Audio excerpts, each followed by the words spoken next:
Hi friends, ಇದು ಶನಿವಾರದ mini vlog ಹೋಗಿದೆ. ಶನಿವಾರ ಹಸ್ಬೆಂಡ್ಗೆ ಆಫೀಸ್ ರಜಾ ಇತ್ತು, ಮಕ್ಕಳಿಗೆ ಫುಲ್ ಡೇ ಕ್ಲಾಸ್ ಇತ್ತು. ಹಾಗಾಗಿ ಇವರಿಗೆ ಮನೆಯಲ್ಲಿ ಫುಲ್ ಬೋರ್ ಹೊಡಿತಾ ಇದೆ. ಎಲ್ಲಾದರೂ ಹೋಗೋಣ ಬಾ ಅಂತಿದ್ರು. ಎಲ್ಲಿ ಹೋಗೋಣ ಅನ್ನೋಷ್ಟರಲ್ಲಿ ಅಮ್ಮನ ಮನೆಗೆ ಸ್ವಲ್ಪ ಐಟಮ್ಸ್ ತರಬೇಕಿತ್ತು. ಅದಕ್ಕೆ ಸರಿ ಡಿಮಾರ್ಟ್ ಕಡೆ ಹೋಗ್ಬಿಡೋಣ ಬಾ ಅಂತ ತುಮಕೂರು ಕಡೆ ಹೊರಟ್ವಿ. ಮೊದಲಾದರೆ ಬೆಂಗಳೂರಲ್ಲಿ ಹೆಜ್ಜೆಗೂ ಡಿಮಾರ್ಟು, ಸ್ಟಾರ್ ಬಜಾರು ಸಿಗ್ತಾ ಇದ್ವು. ಇವಾಗ ನಮಗೆ ಡಿಮಾರ್ಟ್ ಬೇಕಂದರೆ ನಿಯರೆಸ್ಟ್ ಅಂದರೆ ತುಮಕೂರಲ್ವಾ. ಸೊ ಹಾಗಾಗಿ ತುಮಕೂರು ಕಡೆ ಬಂದಿದ್ದು. ದೊಡ್ಡ ಆಂಜನೇಯ, ಕೋಡಿ ಬಸವಣ್ಣನ ದೇವಸ್ಥಾನ, ಶಿರಾಗೇಟ್ ಎಲ್ಲ ನೋಡ್ತಿದ್ರೆ ನಮ್ಮ ಕಾಲೇಜ್ ಡೇಸ್ ನೆನಪಾಗ್ಬಿಡುತ್ತೆ. ಫ್ರೆಂಡ್ಸ್ ಎಲ್ಲ ನೆನಪಾಗ್ತಾರೆ. ಎಷ್ಟು ಚೆನ್ನಾಗಿತ್ತಲ್ವ ಆವಾಗಿನ ಡೇಸ್ ಅಂತ. ಸೊ ಹಾಗಾಗಿ ಎಲ್ಲ ನೆನಪಿಸ್ಕೊಂಡು ಡಿಮಾರ್ಟಿಗೆ ಬಂದು ಐಟಮ್ಸ್ ಎಲ್ಲ ತಗೊಂಡು ಆಚೆ ಬಂದ್ವಿ. ಆಚೆ ಬರೋ ಅಷ್ಟರಲ್ಲಿ ಸಕ್ಕತ್ತಾಗಿ ಮಳೆ ಬಂದು ಹೋಗಿತ್ತು.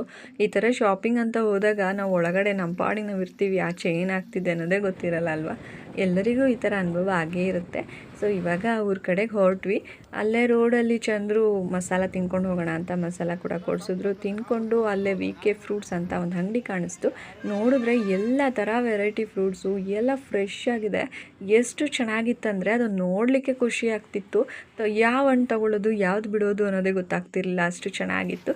ಸೊ ಎಲ್ಲ ಥರ ಫ್ರೂಟ್ಸು ತೊಗೊಂಡು ನಾವು ಕೂಡ ಹೊರಟ್ವಿ. ಈಗ ಇದ್ದಿದ್ದು 2 ಬ್ಯಾಗು, ಈಗ 4 ಬ್ಯಾಗ್ ಆಯ್ತಲ್ಲಪ್ಪ ಅಂತ ಎತ್ಕೊಂಡು ಬಂದ್ವಿ ಮನೆಗೆ. ಇವತ್ತಿನ ಮಿನಿ ವ್ಲಾಗ್ ಹೀಗಿತ್ತು ಫ್ರೆಂಡ್ಸ್. ಇಷ್ಟ ಆದರೆ ಲೈಕ್ ಆ್ಯಂಡ್ ಕಾಮೆಂಟ್ ಮಾಡಿ. Bye, love you all, take care.